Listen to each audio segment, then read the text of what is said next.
At 24, Lady Elowen Marlowe had learned that a grand house could hide a daughter as efficiently as a grave hid a name.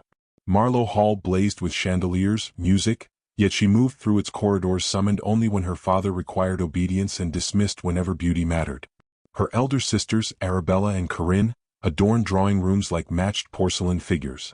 Gentlemen praised Arabella's silver blonde hair and Corinne's blue eyes while pretending not to notice the third sister absent from every gathering. Blemishes covered Elowen's cheeks and brow, leaving angry shadows no powder could conceal. Suitors who admired her letters withdrew after meeting her. Their apologies arrived folded in expensive paper, as though fine stationery could make rejection gentle. Only Countess Helena looked at her without flinching.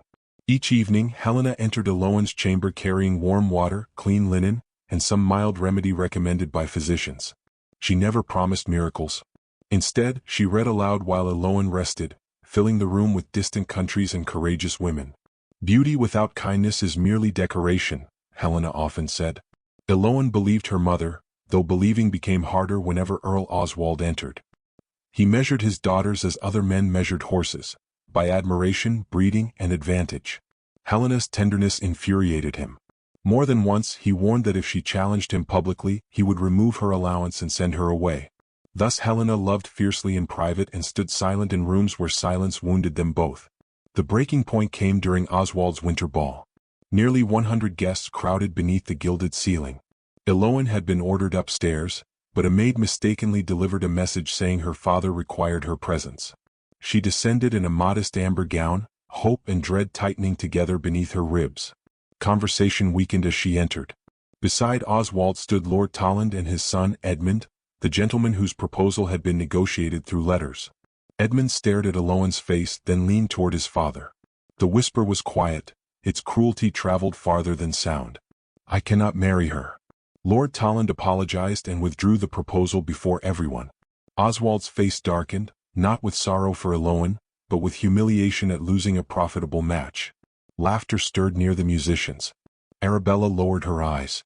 Corinne gripped her fan until its ivory ribs snapped, yet neither sister moved. Oswald seized Elowen's wrist and pulled her beneath the chandelier. "Look well," he told the guests. "This is what my indulgence has cost me." Helena stepped forward. "Oswald, enough." One glance from him stopped her. Elowen felt every gaze upon the scars. Still she lifted her chin. If they demanded a spectacle, she would deny them the pleasure of watching her crumble. Her composure enraged her father. "Beauty deserted you, now leave before you disgrace us further." The 10 words fell cleanly. Then Oswald announced that Lady Elowen Marlowe was no longer his daughter. She had 2 days to remove herself from his house and would receive neither carriage nor allowance. No one defended her. Upstairs, Elowen packed before tears could blur her sight. Helena came after midnight, carrying a silver locket. Inside rested a miniature portrait of mother and daughter painted before illness had altered Elowen's complexion. An inscription curved along the inner rim: "Never beg to be chosen where love should recognize you." Helena fastened it around her neck with trembling fingers. "Do not spend your life proving they were wrong about your face. Prove they were wrong about your worth." "Come with me," Elowen whispered. Helena's eyes closed. Fear, marriage, and years of obedience held her where love could not. "I cannot. But wherever you go, I will find a way to reach you." 2 mornings later, Elowen left through the servants' gate with one valise. Snow erased the road behind her, making Marlowe Hall seem less like a home than a place winter itself wished to bury. She walked until daylight thinned and feeling vanished from her fingers. No village appeared. No friendly lamp pierced the gathering dusk. Yet every step carried her farther from the ballroom, and beneath her terror stirred something unfamiliar, the first breath of freedom. At sunset, hoofbeats approached. A black coach emerged through the snow and stopped beside her. The door opened upon an elderly man with grave eyes and a silver-headed cane. "Lady Elowen," he said, although she had never given him her name. "Your mother feared you would take this road." He extended a gloved hand. "Come quickly, before your father discovers who has chosen you." The elderly stranger was Dr. Tobias Wren, a retired physician. He had treated her childhood fevers. The Earl had forbidden him from returning. Helena, however, had continued writing. Tobias wrapped Elowen in a wool blanket and ordered the coachman onward. "Your mother could not leave," he said, "but she refused to let you vanish." By midnight, the coach reached St. Orizon House, a weathered country refuge surrounded by bare apple trees. Its rooms sheltered abandoned mothers, injured servants, and children whose grief had made ordinary homes impossible. Nothing matched Marlowe Hall. The silver was mismatched, the ceilings low, the rugs faded. Yet someone had placed warm bread beside Elowen's bed, and no one asked her to hide her face. She began in the laundry. She scrubbed linens and peeled vegetables. When a frightened boy refused supper after his mother entered an infirmary, Elowen sat several feet away and quietly described an imaginary ship crossing a moonlit sea. She did not order him to eat. Before the story ended, he reached for bread. Tobias watched from the doorway. Elowen never demanded speech or gratitude. She discovered that trust resembled a wild creature. Pursuit sent it fleeing. She repaired toys, invented stories, and remained beside nightmares until dawn. Children who recoiled from pity accepted her calmness because she never treated their wounds as their identities. Seasons softened into 2 years. Rest, nourishing meals, and Tobias's sensible treatment eased the painful inflammation across Elowen's face. Her golden brown curls grew below her shoulders, and faint scars replaced the blemishes that had once drawn whispers. Strangers began calling her striking. Their approval mattered less than she had imagined. The greater transformation lived in her steady gaze and unhurried step. She had not become worthy through healing. She had simply stopped asking mirrors to decide her worth.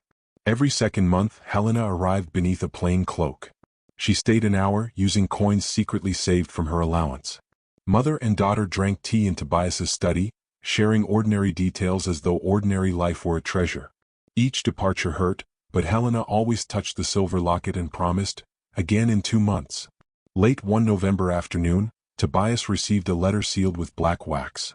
He read it twice before calling Elowen into his study. Ravenscourt Palace requires help. The name tightened around her heart. Duchess Lucien Ravenscourt had died 8 months earlier when her carriage plunged from an icy bridge. Her 3 children had witnessed the wreck from the second carriage. Lady Beatrice, 9, had not spoken since.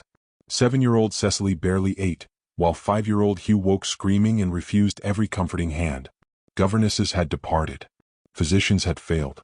Tobias believed they needed someone who understood that frightened children could not be commanded back into happiness. He wanted Elowen to go as a temporary nursery attendant. No, the answer escaped before he finished.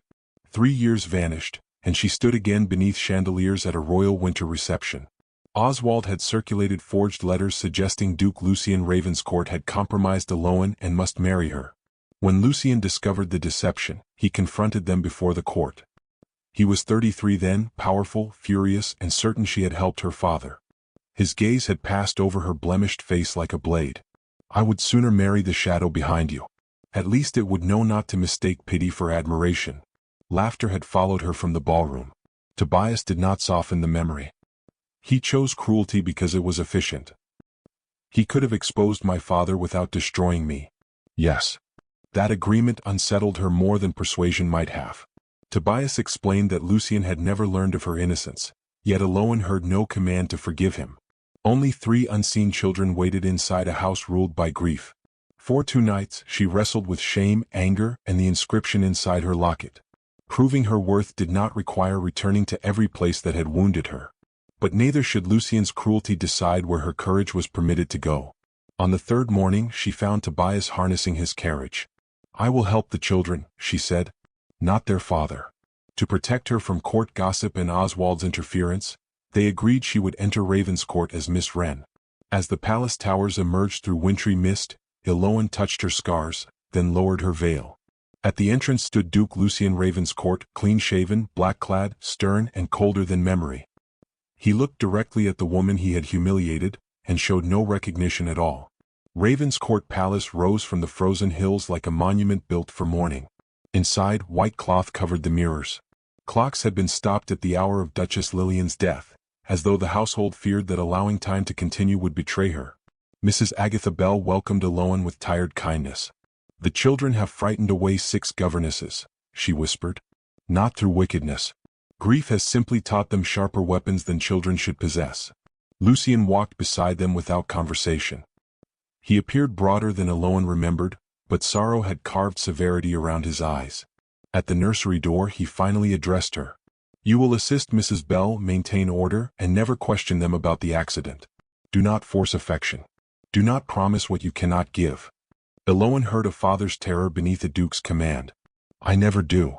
His gaze lingered, unsettled by her answer, but recognition never came. The nursery curtains remained closed. Beatrice sat beside the window, rigid and watchful, her dark braid falling over one shoulder. Cecily occupied the carpet, arranging crumbs into precise rows. Hugh crouched beneath a table covering his ears. None acknowledged the newcomer. Elowen did not introduce herself twice. She opened the curtains halfway, sat near the cold fireplace, and began repairing a wooden horse with a loose wheel. By luncheon, Hugh had moved close enough to watch her fingers. By evening, Beatrice had turned her chair toward the light. Cecily's secret revealed itself 3 days later. While changing linens, Elowen found bread beneath the girl's mattress, some pieces newly stolen, others hard with age. Mrs. Bell raised a hand, but Elowen quietly replaced everything. That night, she left a covered plate beside Cecily's bed. "This food will remain until morning," she said. "No one will take it even if you sleep." Cecily stared suspiciously. At dawn, the plate remained. The following evening, Elowen left another. On the fourth night, Cecily ate beside her rather than hiding anything. Hugh's fear had a different sound. Whenever carriage bells rang in the courtyard, his body stiffened and panic swallowed his breath. Elowen removed the bells from every nursery toy and asked the stable master to silence arriving harnesses. Lucien discovered her unscrewing a brass bell from a painted carriage. "You are altering expensive toys." "I am removing an alarm." Something like annoyance crossed his face, followed by reluctant understanding. Beatrice resisted every approach. Elowen simply shared her silence. When the child's cloth doll split along one arm, Elowen repaired it with blue ribbon taken from beside her silver locket. Beatrice watched every stitch. That evening, Elowen found a single winter rose placed upon her chair. The palace gradually shifted. Cecily finished meals. Hugh slept through one night. Beatrice followed Elowen's stories with eyes no longer empty.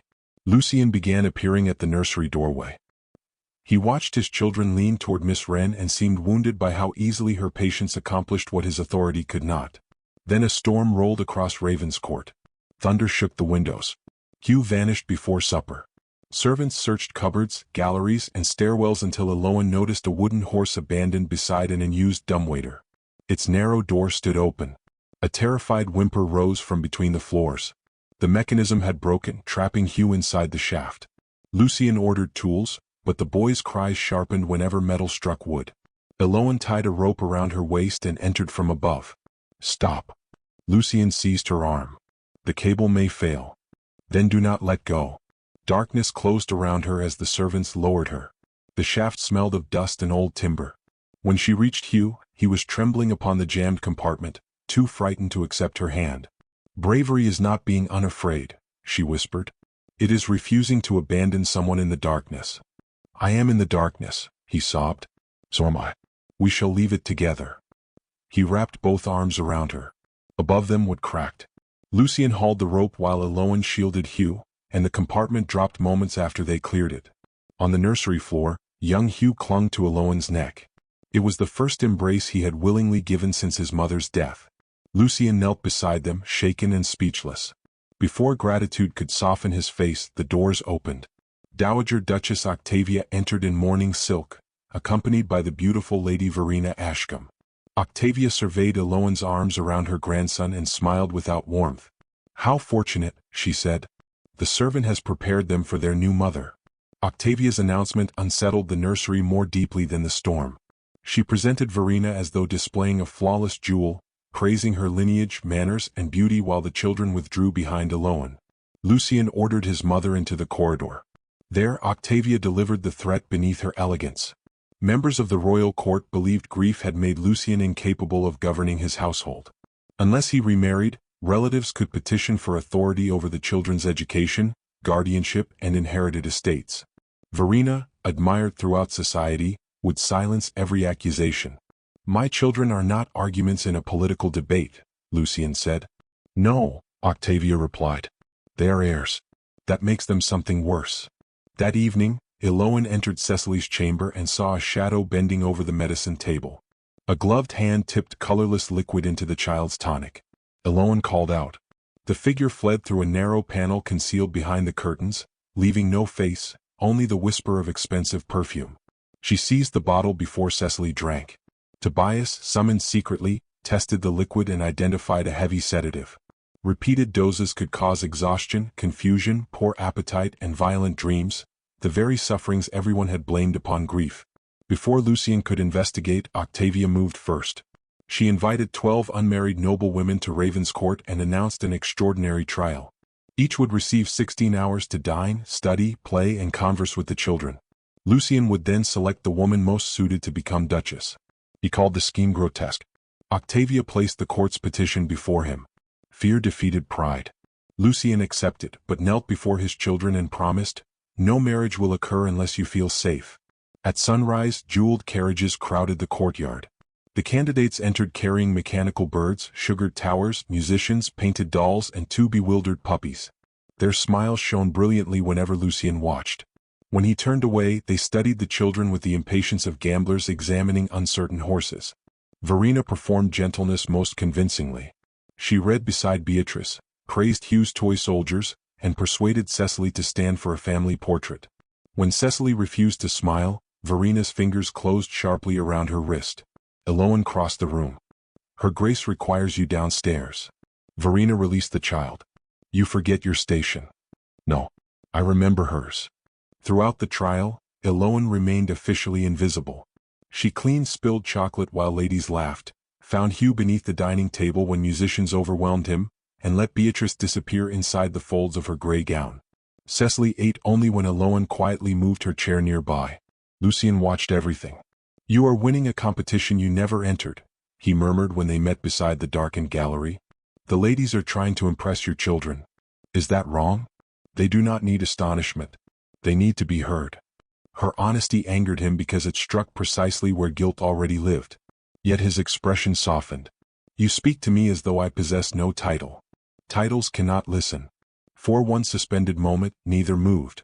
Elowen saw not the arrogant man from the ballroom, but a father trapped between love and terror. Then bells rang from the eastern wing. Smoke poured beneath the deserted nursery door. Someone had locked it from outside. Beatrice was missing. Elowen ran before Lucien could stop her. Heat pressed through the corridor as she wrapped a curtain around her shoulders and forced the door. Behind her, Verena retreated to protect her embroidered gown, while Octavia ordered servants to evacuate the guests. Lucien followed Elowen into the smoke. They found Beatrice crouched behind an overturned cradle, unable to cry out. Flames climbed the wall between them and the doorway. Lucien lifted his daughter while Elowen dragged aside a burning screen, opening a passage toward the servants' stairs. A beam crashed behind them as they reached the corridor. Outside, snow hissed beneath falling sparks. Beatrice shook in Lucien's arms until she saw Elowen emerge. The girl tore free, ran to her, and pressed both hands against Elowen's scarred cheek. "She came back for me." The courtyard fell silent. Lucien stared at his daughter, hearing her voice for the first time in 8 months. Then he looked at the faint scars beneath Elowen's soot, the golden-brown curls loosened around her face, and the silver locket at her throat. Memory struck him with merciless clarity. Another ballroom, cruel laughter, and a frightened woman he had condemned without knowing her. "Lady Elowen Marlowe," he whispered. Elowen held his gaze as flames illuminated the palace behind them. "At last," she answered. "For once you have looked at me." Lucien waited until Beatrice slept before asking Elowen to enter his study. He stood beside the cold hearth, stripped of practiced authority. "Your father forged the letters," he began. "He implied I had compromised you. I believed you assisted him. You never asked." "No. You could have exposed his deception." "I should have. Instead, you made my face the weapon." She described the laughter and the proposals withdrawn afterward. "I was furious," he said. "So you punished the person with the least power." He lowered his head. "Yes." Elowen had imagined this confrontation for years. Now she understood that regret could not return the girl who had fled that ballroom. Still, Lucien's refusal to defend himself loosened one knot within her. "I do not forgive you," she said. "I have not earned it." Before either could continue, the ballroom bell summoned the household. Octavia had gathered the remaining candidates, servants, and court representatives beneath the chandeliers. Verena stood beside her in immaculate ivory silk, untouched by the fire. Octavia announced Elowen's identity with theatrical sorrow. Miss Wren, she claimed, was Lady Elowen Marlowe, a disgraced daughter who had concealed her name to infiltrate Ravenscourt. Her tenderness toward the children was not kindness but ambition. She has manipulated 3 grieving innocents, Octavia declared, hoping their attachment will force his grace into marriage. Beatrice seized Elowen's hand. Hugh pressed against her skirt. Cecily whispered, "That is not true," but the room swallowed her small voice. The doors opened again. Earl Oswald Marlowe entered wearing a sable coat and a father's counterfeit concern. 2 years had sharpened rather than softened him. He bowed to Lucien, then regarded Elowen as though she remained an embarrassment he owned.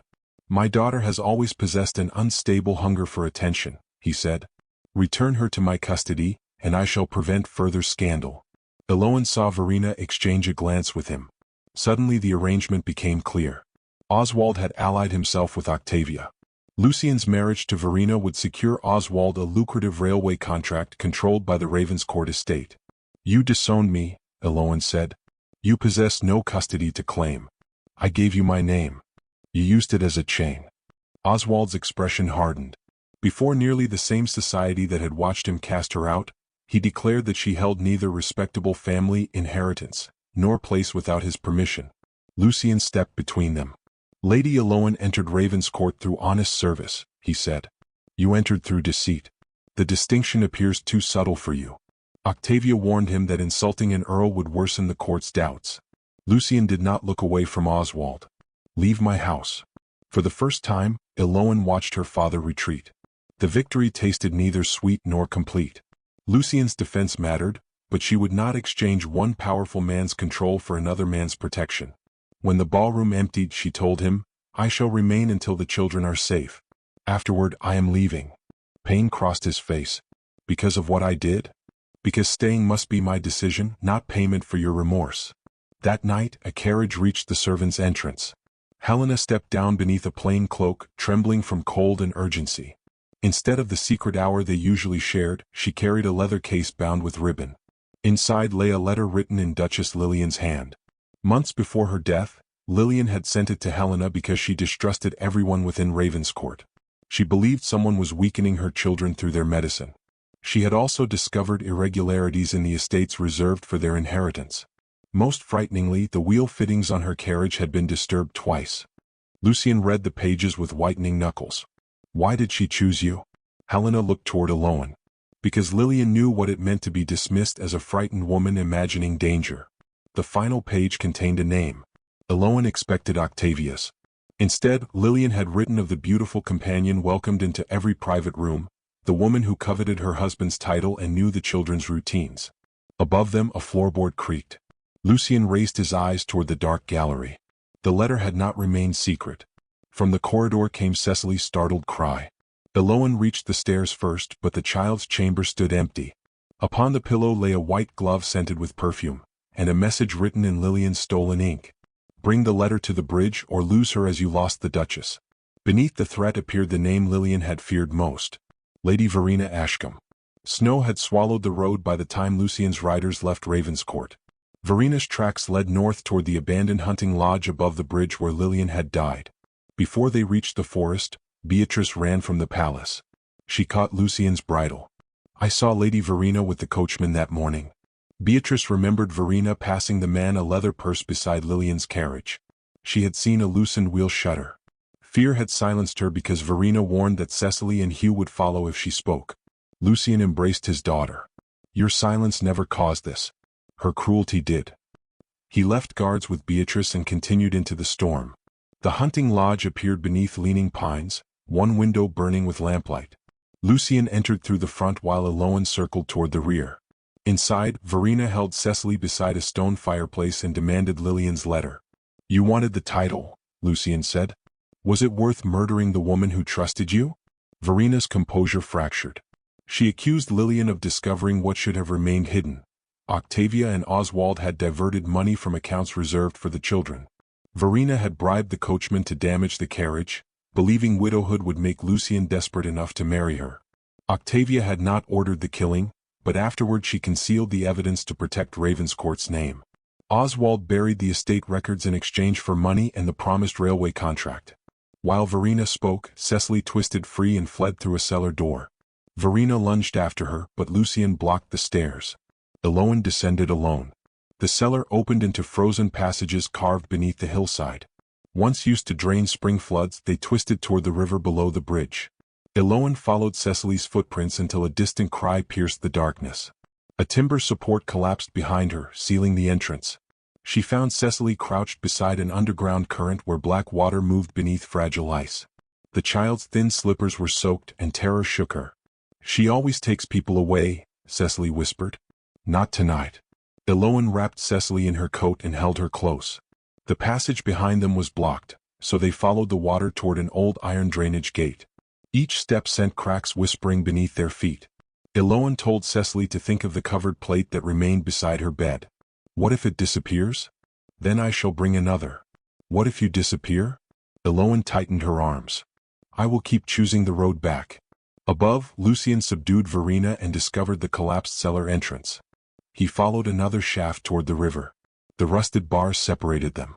Lucien braced himself over the current while Tobias and the riders secured a rope around his waist. Elowen lifted Cecily through a broken opening. Lucien caught his daughter and passed her safely backward. Then the ice beneath Elowen broke. She vanished into the freezing current before Lucien could reach her.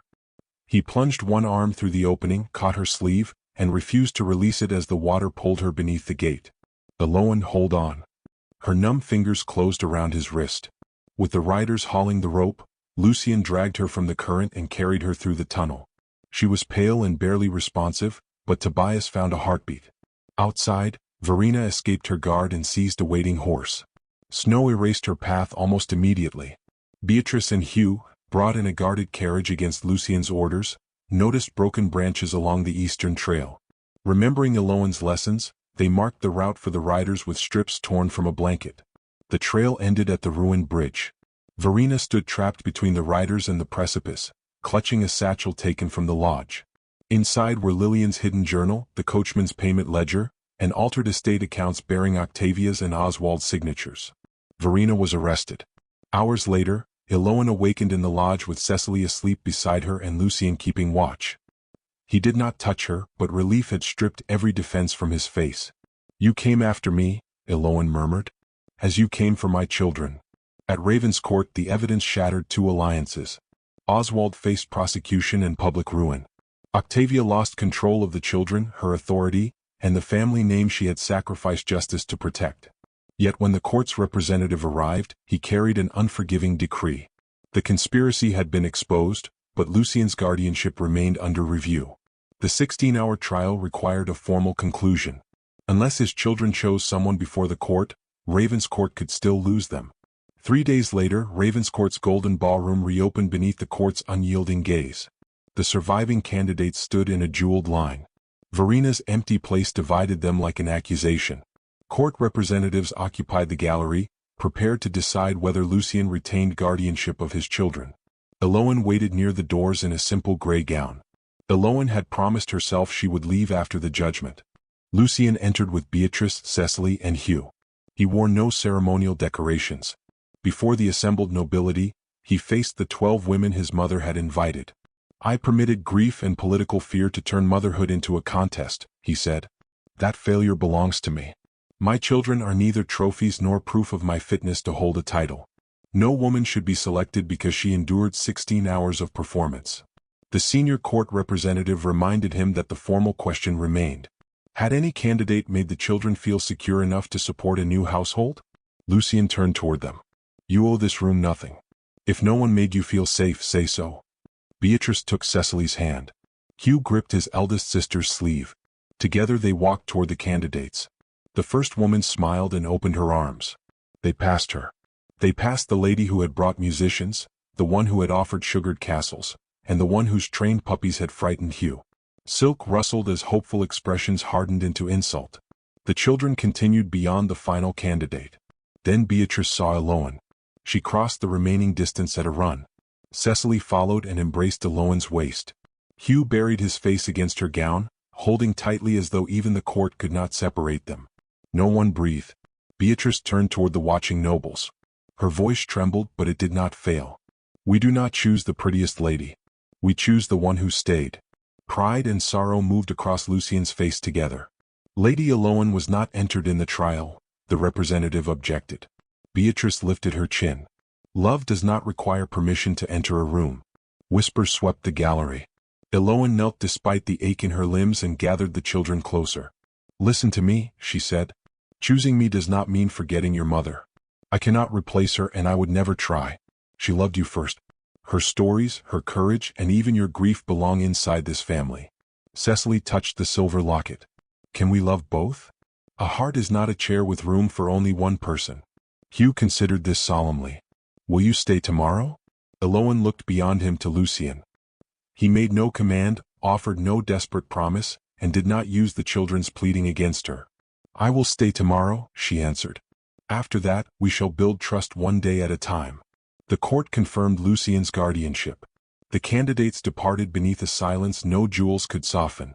Beatrice, Cecily, and Hugh returned upstairs with Mrs. Bell, leaving Elowen and Lucien alone beneath the chandeliers.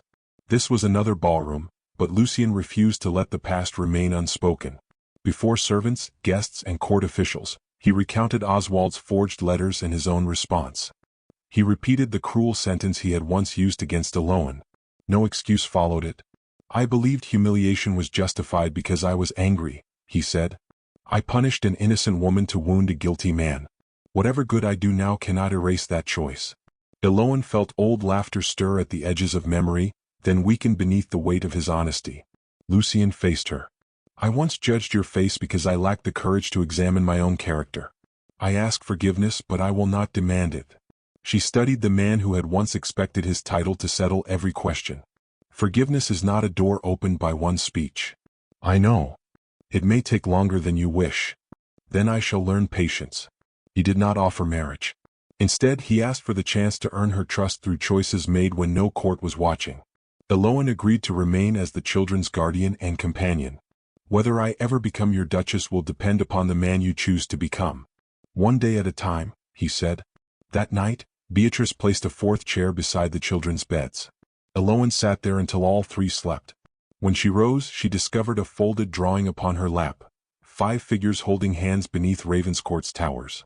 Above them, Beatrice had written one word: family. 1 year transformed Ravenscourt more completely than generations of wealth had managed. Sunlight filled the unsealed nursery. The stopped clocks moved again. Beatrice spoke freely, though silence remained her choice whenever memories overwhelmed her. Cecily no longer hid bread beneath her mattress, but Elowen kept a covered plate beside the bed until the child decided it was unnecessary. Hugh still disliked carriage bells. He also turned remorse into action. St. Orzan House received permanent funding. He had finally learned that respect was not protection granted by a powerful man, it was power willingly shared. Oswald's crime stripped him of influence and property.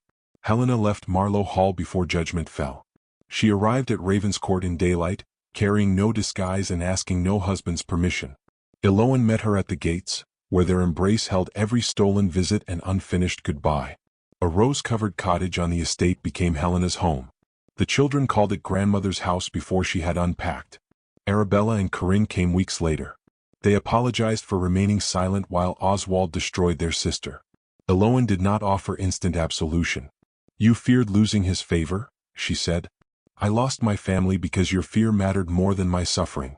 Both women wept, but Elowen required change rather than tears. Only then did Elowen permit the first cautious threads of sisterhood to be rewoven. Lucien courted her without spectacle. He brought books instead of diamonds, walked beside her through winter gardens, and never treated kindness as a debt she must repay. When she spoke, he listened. When memories of his humiliation returned, he did not ask her to comfort him for feeling guilty. He simply remained accountable. Elowen discovered that forgiveness was not forgetting the wound. It was recognizing that the man before her no longer protected the man who had caused it. On the anniversary of Lillian's death, the family visited her memorial beneath bare ash trees. Beatrice placed the repaired doll beside the stone. Cecily left bread for winter birds, and Hugh set down the bell removed from his painted carriage. Elowen laid white roses beneath Lillian's name. You are not being replaced, she whispered. You are being remembered inside everything we build. Lucien stood behind her. That evening, Beatrice asked Elowen to enter the ballroom. Hundreds of paper stars hung from the ceiling, each painted by the children. Candles glowed along the walls, but no courtiers waited beneath them. Only Lucien, Helena, Tobias, Mrs. Bell, and the three children stood where laughter had once wounded her. Lucien approached without kneeling immediately. "A year ago I asked for time to earn your trust," he said. "I will continue earning it whether your answer is yes or no. Your home here, your work, and your place with the children will never depend upon marrying me." Then he knelt and opened a small velvet box. "Elowen Marlowe, will you choose me freely?" Her fingers found the silver locket. She opened it and reread Helena's inscription. "Never beg to be chosen where love should recognize you."